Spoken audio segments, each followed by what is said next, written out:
بسم الله الحمد لله والصلاة والسلام على أشرف الأنبياء والمرسلين نبينا محمد وعلى آله وصحبه وسلم أما بعد فرحت أيئتا إن أجيذ وجيق روح بضن مموين كينا إله سبحانه وتعالى إذن حفظيه يسيدو كلا ما شاء الله قبلها ولا لهيجا أيجا سيدو كلا إله سبحانه وتعالى حفظيه بشارا إذن سيدا كتمت نبي صلى الله عليه وسلم أكتيسا والله نبي صلى الله عليه وسلم مغول بخير وناقا ونرجع الله بل نبي صلى الله عليه وسلم مالين كل جي سووي صوبت متقانا وحيس وحيتها أناقا dad imaan doona nabi sallam kadib uusan arkeenin anaga ayuu noo xiisay uu ooyay dad ayaa imaan doona buu yiri aamini doona igana jecel wax walba maalkooda caruurtooda wax walba iga jecel ayaa imaan doona anaga ayuu noo xiis nabiga sallallahu alayhi wa sallam mar walba khayrka iyo wanaaga iyo wadada wanaagsan iyo jannada ayuu nala jeclaa uu noo bishaareynaya qaasatan gabdhaha ayuu u bishaareynaya maanta nabiga sallallahu alayhi wa sallam muusan iloobin in uu u bishaareeyo xitaa qof walba wuxuu leeyahay nabiga يعني حديث كان وحديث عجيب ما ربنا أنجا إن سديد الباب جنة مالين تقيامه متك ربنا إنك قل جنة لقلا معه سديد الباب ما شربت جلسة نبي صلى الله عليه وسلم يا سيدان له نبي أنا هذا الوضوء هذا لي وحي أي أحد وحولي هاي هدي قبضوا أفر مت أي سميسو وحن أبلان قاضي يا وحيتهاي إن سديد الباب جنة أردن فردوس كسو بلاب كل جنة سو أيسن أرق إل دق أيسن كم مقلن قلبي أيسن كل عن جنة يعني ونبي صلى الله عليه وسلم وإنه بلان قاضي أفر تام الديار يا أنا سما إنا سمينه نبي وحولي صلى الله عليه وسلم أنسفع دقيسن أن قرآن أنسي جارسينه حتى قفك لا تنسي جارسينه كعمل فلو أجر أيه كل هذا ما شاء الله نبي وحولي هاي هدي قبض أي تكتو شنتة صلاة كو صوبت محيتاي صلاة وحريرك ودحيا أذيك إله سبحانه وتعالى إذن دحيا مغول بحريرك أسقفك هدوها جاجيو نولشي سنوي هجاك سمان هجاك أي نقونيسا مالين قيامنا وح وجوه يقفك لحسابين دون وحيتاي وصلاة هذي سناد أي وناك سناتو وحك لأردن وناك سنانيسا نبي صلى الله عليه وسلم أسيغو نولش كسي تجيا صحابة يوسيدنا أفيرنا يا وحوليا هاي هضيعنا صلاة الصلاة ومدي ساي أدر دارما يا وحوليا هاي صلاة هضيعنا أيوليا ودر دارنك نبي صلى الله عليه وسلم نبي مروك هدي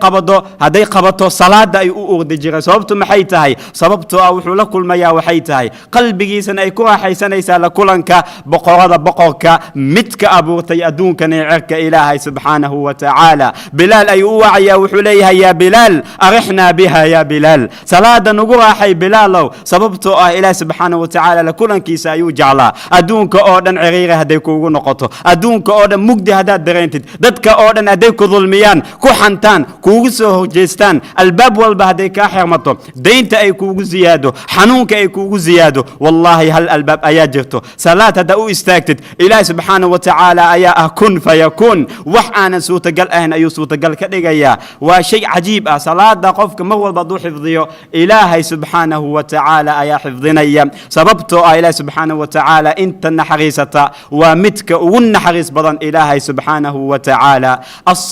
الصلاة متك وحيتها وصلاة مغول بخفك صلاة وحفظيه ومغول بالله سبحانه وتعالى وأسي دواذو شو شيء مهم أكو متك وغوري وصلاة متك لبعضنا وحيتها نبي قوليه هاي بش رمضان أي صونك يعني بش رمضان أي صونته صلاة دواتو كتي حريك الله سبحانه وتعالى إذن كالحياة لبعضنا وحيتها صونك رمضان إنه قفك صوم صوابته محيتان رمضان كصوابته واجب لو قلت محيتان صوابته سي إله وحليه لعلكم تتقون سئت إله سبحانه وتعالى أو عبستان الله كعبس سات حقي جسام قفا وحلا يابا إنه ليه أنا جاجي أنا هاي الله يعني الله كعبس أكهد لي في محيتان صوابته قفك ما تدو سومية يعني رمضان وعمل كلية قفك وفيرين كرو إن يعني إله سبحانه وتعالى وكعب سنة كل جيس ووجيده عنتي عبتان ووجيده كل جيس أيونقنا يا معبيه صوبته أو أوجيا وحيت إنه وجيده إله سبحانه وتعالى يعني كل جيس هو عنتي عبتان أمد أبانيه مسخش هذا بيو عبك روح أبو سمين كرا لكن أوجيا وحيت متك أدوك أبوت إنه وجيده يعني أمد أبانيه وشيء عجيب وحو حقيقينا يا وحيت درجة أقول سغيس إسلامك الإحسان أن تعبد الله ina ilaahay aad u caabudid asigoo kuu jeeda oo kale sababtoo ah hadaadan adiga u jeedin asiga ayaa kuu jeedo hadda dukaan hadaa gashid aldiga kaamira hadaa aragtid yani waxa ogtaa waxay tahay in lagu jeedo waxa laga yaabaa kaamirada inaysan shaqeyneenba laakiin kaamira hadda kaamira meelaha hadaa ka aragtid hadda ani waxa ogaa waxay tahay in la duubo waxa laga yaabaa inay shaqeyneenba sax yani qofka markuu arko cirkan dhulkan iyo roobkan soo daaya habeenii maalin isbeddelaya wuxuu ogyahay waxay tahay midka abuuray inuu u jeedo ilaahay subxaanahu wa tacaala marka soonka mid labaad waa shay muhiim ah soonka labo midka saddexaadna waxay tahay in qofka uu xifdiyo farjigiisa in xumaanta iyo zinada iyo waxa oo dhan uusan u dhawaanin sababtoo ah naarta dadka badana laba mid ay ku galaan waa carabkooda iyo farjigooda shahwada dareenka yani carabka maxay tahay inuu hadlo oo hadalo xumaan qof ku hadlo iyo xan iyo wix la mid ah mid kale baadna waxay tahay waa farjiga waa dareen qofka yani dareen ahay xumaan iyo wix la mid ah inuu aado labo yani saddex midka afraad ugu dambeeya waxay tahay wa ataacat zawjaha yani ninkeedan ateecdo oo baari u noqoto hadday afartaa mid ay samayso xitaa bilcaks sidoo kale ninkan inuu baari u noqdo xaaskiisa haddii afartaas mid ay samayso nebiga wuxuu leeyahay maalinta qiyaamo allahu akbar wuxuu maalinta qiyaamo waxaa la leeyahay sideedaas albaab ee jannada midka aa rabtid ka gal ayaa la leeyahay maxaa ka qurux badan walaalayaal waa afar mid aad samaysid waxaad ku helaysaa waxay tahay abaalmarinta uu bixinayo boqorka ilaahay subxaanahu wa tacaala haddii lagu yidhaahdo maanta yani taajirkaas ayaa abaalmarin bixinaya maxaa filaysaa boqolaal kun dollar inuu ku siinay pound soo maahan haddii lagu yidhaahdo boqorka waddankaas intaas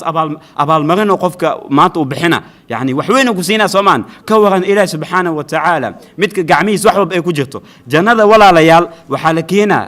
hal qof baa la keenaa qofka ugu dhibaato badnaa adduunka qofka ugu dhibaato badnaa adduunka hal maraa jannada la gelina waa laga soo saara waxaa leeyahay mataqaanaan weligaaga dhib miyaa aragta wuxuu leeyahay weligeyga dhib maba arkinba hal mar jannada la geliyey laga soo saaray wuxuu ku iloobayaa waxay tahay dhibaatada adduunka oo dhan ka warama qofka jannada ku waaraya oo maalin walba ku jira hal mar ya ka ugu dhibaato badan qofka dhibaato badan adduunka maba soo marin bacaruurta yani wax dhibaato walba lacag wax walba murug wax walba ayuu la kulmay hal second waa la geliyey waa laga soo saaray waa uu yaaba yaa allah yani waxaasuu la kulmay dhibaatada dhan wuu ku iloobayba qofka jannada maalin walba second walba maalin ku nool ka waran yani waa shay cajiib ah walaalayaal loo baahan yahay in loo tartamo ilaahay uu leeyahay azza wajal u tartama khayrkaas iyo wanaagaas qofka adduunka 60 sano hadduu noolaado 100 sano hadduu noolaado wuu ka tegaya waa meel laga tegaya laakiin meesha qofka hadduu isku diyaariyo nolosha dhabta ah oo aanan dhammaanaynin wallahi adduunya aakhira ayuu liibaanaya ilaahay subxaanahu wa tacaala aniga iyo idinka baana xifdiyo aamiin jazaakum allahu khayra wa barakum allahu fiikum